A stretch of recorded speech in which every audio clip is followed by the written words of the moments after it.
Assalamu alaikum wa rahmatullahi wa barakatuh. For many people, this world is an overwhelming place. There's so much that they have to deal with and so much that they have to struggle with that they become overwhelmed by the enormity of it. They become overwhelmed by their difficulties trying to make do within this world.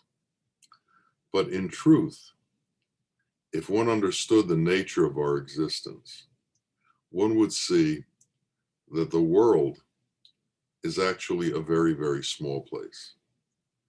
It's the size of an atom, but our mind blows it up and makes it very, very large, makes it very, very complicated.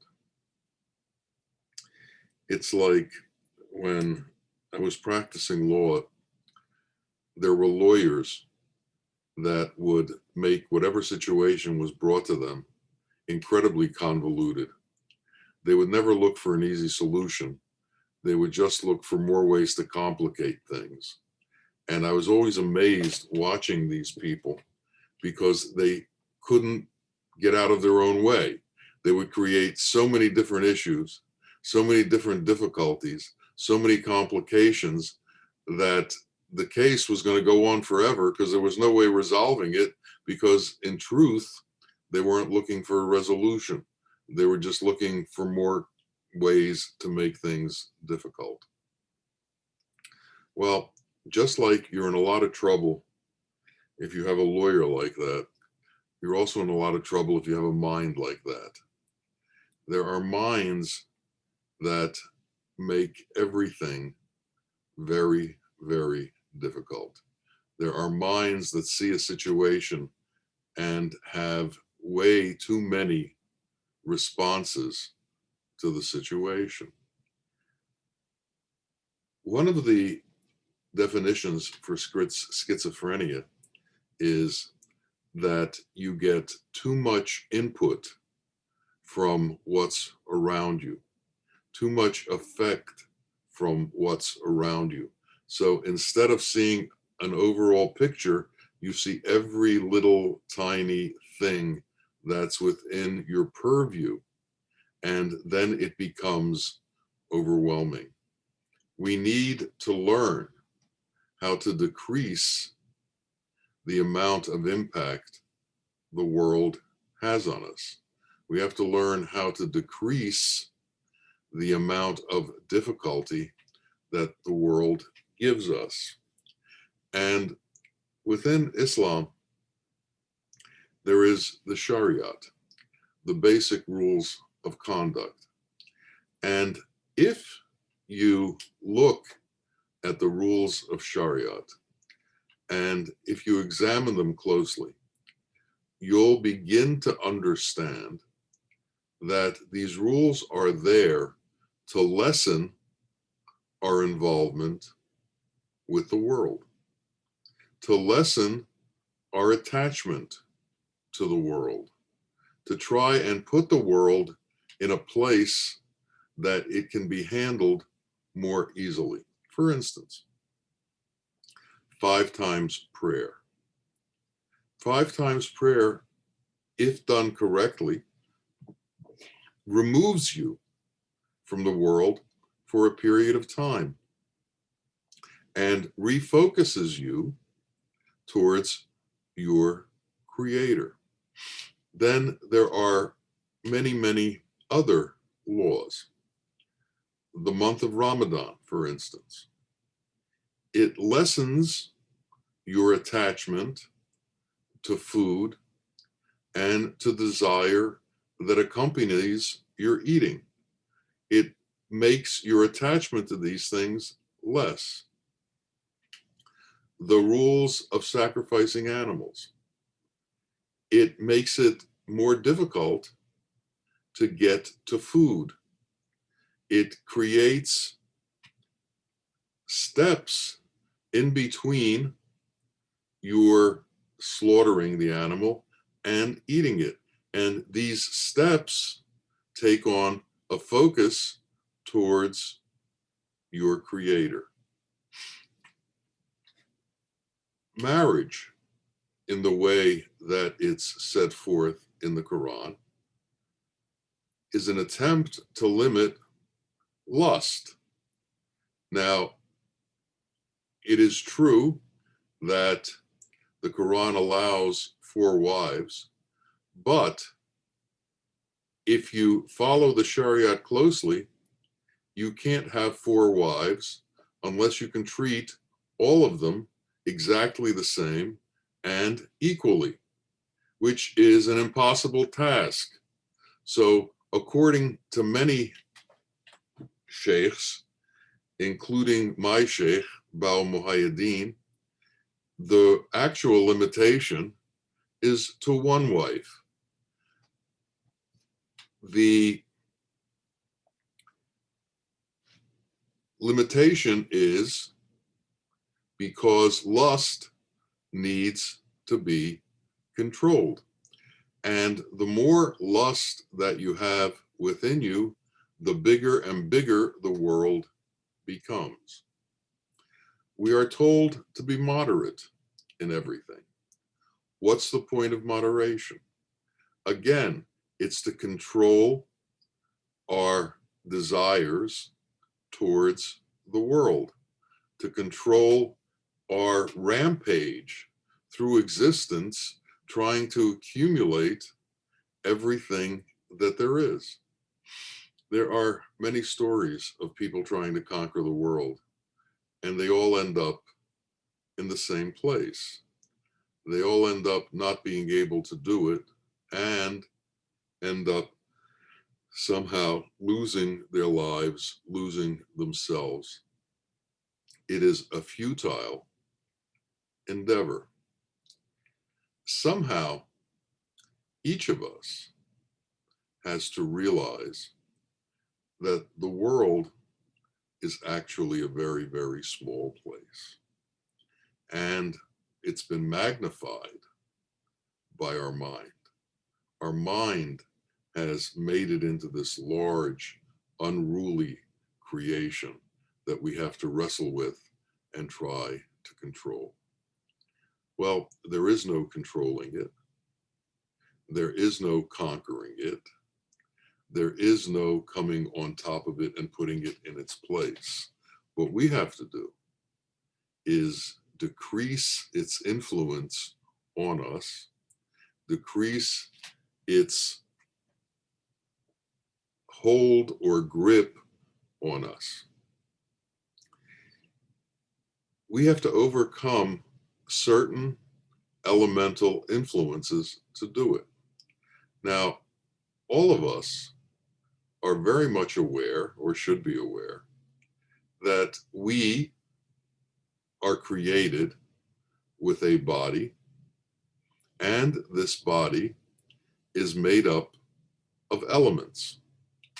These elements are the same elements that the rest of the world is made up of.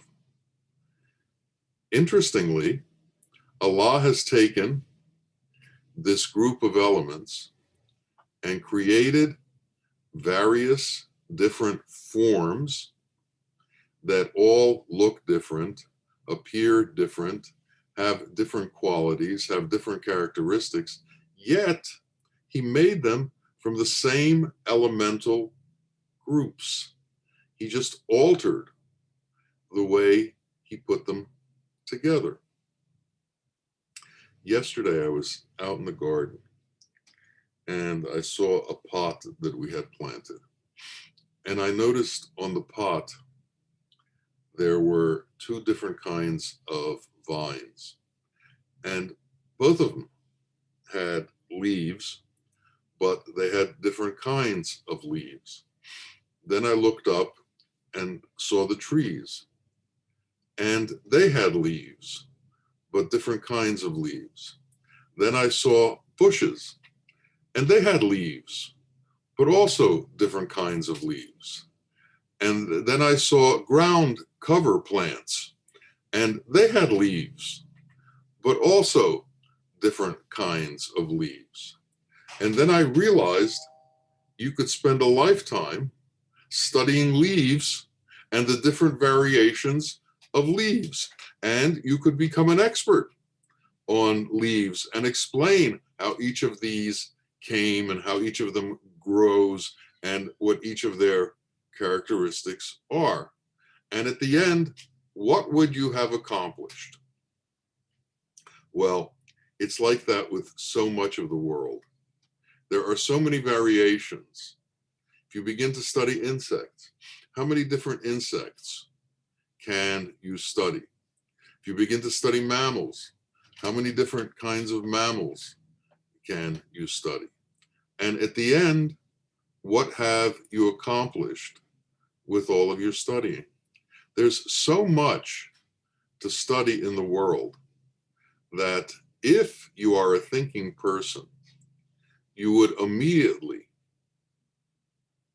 be awed by the majesty of the one who created all of this. And as soon as you are awed by the majesty of the one who created all of this, if you are right thinking, and if you have some semblance of wisdom, you should immediately turn to, well, I need to understand who created this. I need to understand that creator. I have to stop looking at the creation and start understanding the creator. Now, in creation, all of creation has certain things in common. Mountains, hills, rivers, vegetation, animals, insects. All of the things that we see have something in common. They're all made up of elements, and they all have form. They all have a form that was created out of the elements. But if we're going to search for our creator, if we're going to search for the one who manifested all of these things, we can't search in form. To find him, we have to search that which is formless. And to make the leap from being attached to form and being attached to that which is formless is quite a leap in this world. One of the reasons it's so difficult is we perceive everything with our senses. And to go to a more subtle form of perception takes a certain amount of effort, faith, and belief until you become cognizant of the fact that there is power in what cannot be seen. There are attributes in what cannot be seen, and there is an entire world of things that cannot be seen, and they carry a power that invigorates our life, sustains us, maintains us, and there's a part of us that is also formless that is connected to that. But our sense perception doesn't see that which is formless. We have to develop a more sensitive manner of perception. Love must be perceived by us. Love must be something that we can interact with. Love must be something that we can feel. Now, we don't necessarily feel it through our senses. There's a difference between lust and love. There's the physical act of love, and then there is the transcendent act of love. Love can span the entire earth. Love can span the universes. Love is greater than anything that we can see. We were created out of Allah's love. And if love is a quality of our Creator, then it is obviously, self-evidently greater than all of His creation. So to know the truth of our Creator, to know the truth of ourself, we have to understand the truth of what love is and the truth of how love functions. Now, if we are going to take on the path of trying to understand our Creator, trying to move forward towards finding our Creator, studying our Creator, we have to find someone who's already spent time doing that, who can teach us. And this is the Sheikh. This is the one who has given his life towards allowing others to understand what it is that he knows. He has given his existence towards the work of helping people understand their Creator and bringing them closer to their Creator. And one of the ways that the Sheikh does this is by creating a connection between himself and all the people that he works with. And this connection becomes a love connection. This connection becomes a connection of trust. This connection becomes a connection of reliance and of consistency and of a place that we as individuals feel safe in this world. So the Sheikh creates a cocoon that we can step into and feel safe in. He creates a space for us where we can run from the world and all of its traumas and come to the place that's trauma-free and that is protected. Now, when we are under the umbrella of our Sheikh, we feel that protection. We feel that we have somehow gotten to a place where all of the demonic influences that exist in the world, all of the harsh influences that exist in the world, all of the chaotic influences that exist in the world are kept from us. And this is one of the reasons that we return constantly to visit with the Sheikh. I used to drive 75 miles one way to see him 3 or 4 times a week until I finally moved to Philadelphia so I could be in his presence more easily and more readily. The connection between the Sheikh and the disciple is the prelude to the connection between man and his Creator. it's a stepping stone towards reality. It's a stepping stone towards the truth. It's a path to take you towards your ultimate destination. The sheikh, in essence, is a boat that you get into to cross the river of illusion.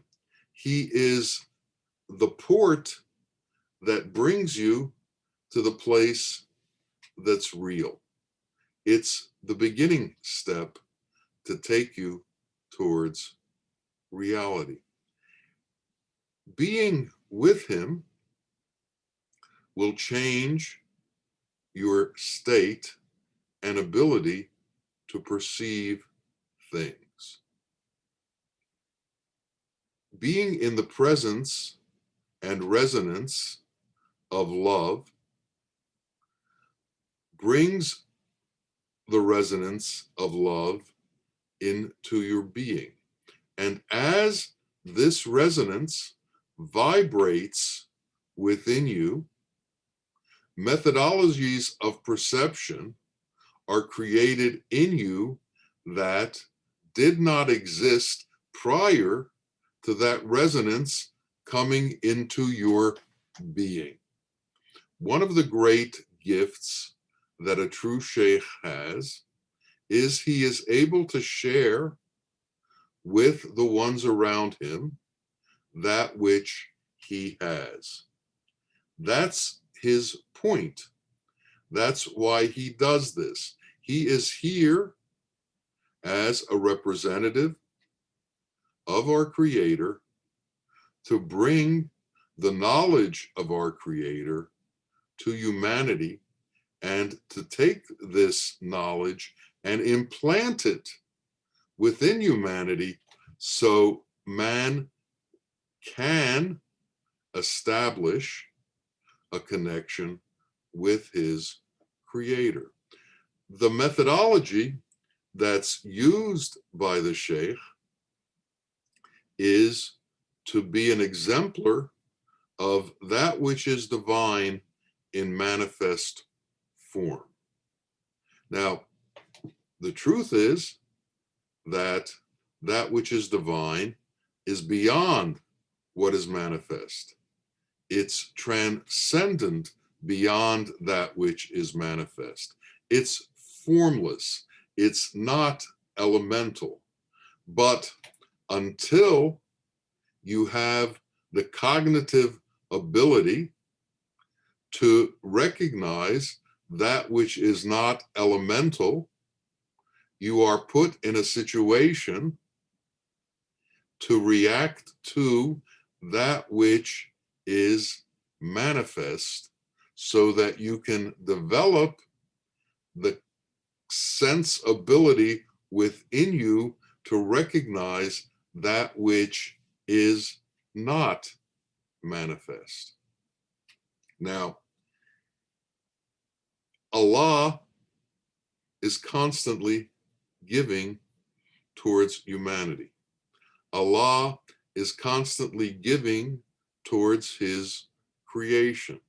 Allah is constantly supporting, protecting, and nourishing his creation. The creation could not exist without Allah's constant giving of everything that is needed by that creation to exist, to be. It is a constant flow that comes from our Creator in this world to each and every one of us. The sheikh is an intermediary who shows you the process that it's going on. Imagine that a being exists that every time you come to see him, he's kind. Every time you come to see him, he's loving. Every time you come to see him, he resonates at a vibration that lifts you out of whatever difficulties, problems, conundrums that you may have, and puts you in a place that's peaceful and tranquil, where you can be content. Imagine coming to a being whose interactions with you are always on your behalf, who has no self-interest other than to make you more. These beings exist, and they exist because Allah wants them to exist, and these beings have understood that the way to truth, the way to reality, is to be of an assist to humanity and to work in God's way, to work with God, for God, to do his work after surrendering to his will. So in fact, God's will is brought into the world, manifest through these people who've understood the truth, who've imbibed wisdom, and who have transcended the physical magnetisms, the physical pulls, the elemental influences, the elemental magnetisms that exist within the world. Someone once asked Bawa Muhaiyaddeen about the horoscope and the influence of the horoscope. And his response was that the horoscope is about elemental forces and the interplay of elemental forces and how they will react. But if you have transcended your elemental nature, there's no need for you to look at your horoscope, because your horoscope no longer affects you. You are now at a different state, at a different level, at a different understanding, and under different aspects of control. You're not elementally controlled any longer. You are now controlled by God's qualities and God's direction. And if you can make that jump, if you can make that jump to going from being attracted to and trying to interact with and trying to do the bidding of the elemental forces in the world, you have transcended the elemental world. You've died to the elemental world. And this is what dying before death is. It's one of the aspects of it. You have died to the influence of the elemental world upon you, and you no longer take your direction from the world, but you begin to take your direction from God, God's intentions, and God's influences. And you've developed a sensitivity within you that you can sense this direction, that you can sense this flow of energy, and you can move with it and then become one who is a transducer. A transducer is in electricity, it takes a signal and amplifies it. Well, if you can get the signal from Allah, then you can amplify it to humanity. And that's what the Sheikh was. He was an amplifier of God's signal to humanity and became a power source for Allah's power to humanity, and sat and gave off this signal. gave off this frequency, gave off this resonance, and helped each of us develop an ability to pick up this resonance. Now, depending on how sensitive we are and how sensitive we have become, we need assistance, or we need less and less assistance. The sheikh would tell us you need at least 12 years with the sheikh until you develop the sensitivity so that you can receive God's resonance, God's signals yourself. And you can go out into the world and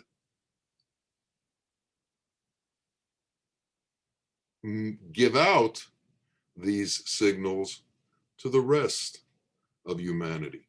But to do this, we have to give up our attachment to that which is physical, to that which is elemental, and to that which we are magnetized to when we are under the control of all of our physical senses. And that's why the sheikh says you have to be able to see with the eyes within the eyes. You have to be able to hear with the ears within the ears. You have to be able to smell with the nose within the nose. In other words, there is a whole set of senses within each of us that are attuned to the unseen, attuned to the formless, and we have to come in touch with them and learn to use them in the same way that we use our sight and our touch and our sense of smell and our sense of taste. And we have to understand that these other senses that are attuned to that which is formless are more important to us than the senses that are attuned to the elemental, because they are attuned to that which is eternal as opposed to that which is temporary. The entire set of senses that we have that interacts with the elemental world are temporary. We know that because we've seen people die. All of them disappear, and the things that they are attuned to disappear. So we have to change our focus, and we have to make it more important that we become attuned to that which doesn't disappear. We become attuned to that which is eternal. And the way that we become eternal is to give up, die to that which is temporary, and take up a new existence in faith within that which has to do with the qualities and attributes of our Creator. And slowly we go through a change. We need to become more and more sensitive to things. Our teacher taught us to be vegetarians, to stay away from eating meat. The reason being that meat carries with it certain vibratory natures that bring us lower as opposed to bringing us higher. Plants have less of that influence on our being than animals have. We should occupy ourselves only in occupations that are halal in this world. We should only do things in appropriate ways. Again, that's why the laws of conduct have been set up, so that our interaction with the world is limited to permissible things and becomes more and more limited as our ability to perceive the reality of that which is formless becomes stronger within us, and we grow in that reality. So we have to focus as to what is most important in our life. And we have to realize that our purpose here was, as per Allah's intention, to come to know Him, to come to know our Creator. And we have to give a certain amount of time in our life to fulfill that purpose. And if we don't, then we have to realize that we go further and further away from developing the sensitivity within ourselves to be able to contact the vibratory resonance of Allah's majestic, graceful qualities. So we have to look at our life. We have to examine our existence, and we have to attempt to redirect our efforts and redirect our focus towards that goal. We have to set up a goal. We have to be able to see what it is that we are attempting to accomplish. If you are shooting at a target with a blindfold on, you're not going to hit the target. It's not possible. If it happens, it's by accident. So we have to have our eyes wide open. We have to have our ears wide open. We have to have our heart wide open to attune ourselves to the truth. And we have to find a guide who is already attuned, who isn't looking for anything from us, but is only looking to assist us. And we have to thank God that these people exist in the world and that they've been brought into our presence. And we thank God every day for sending Bawa Muhaiyaddeen into our presence and allowing us to walk on this path of truth. May all of us find that path and develop the sensitivity within us to be able to understand the true resonance that comes from our Creator and allows us to become close to Him. May it happen for each of us. Ameen, Ameen. Ya Rabbil Alameen. Assalamu alaikum wa rahmatullah wa barakatuh.